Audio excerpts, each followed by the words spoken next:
इमरान खान साहब और उनकी अहलिया बुशरा इमरान के बिहाफ पर एक कॉन्स्टिट्यूशनल रिट पिटिशन हमने फाइल कर रखी थी, जो ऑनरेबल मिस्टर जस्टिस मियां गुल हसन औरंगज़ेब साहब के पास फिक्स थी। और आज उस पे बाकायदा ऑर्डर्स हो गए हैं। National judicial policy supreme court के भी बड़े वाज़े अहकामात और डायरेक्शंस हैं कि ख़वातीन की बेल्स पे समाअत कैसे करनी चाहिए और कितनी जल्दी होनी चाहिए।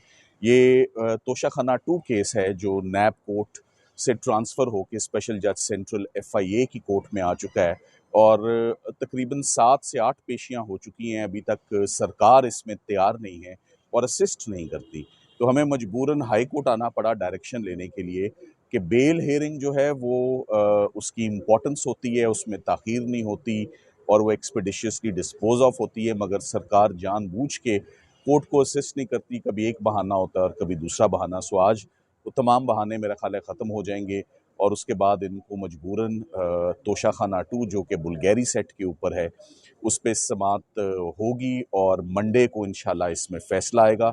हम ये भी देखते हैं जज साहब के फ़ैसले में अभी क्या लिखा जाता है।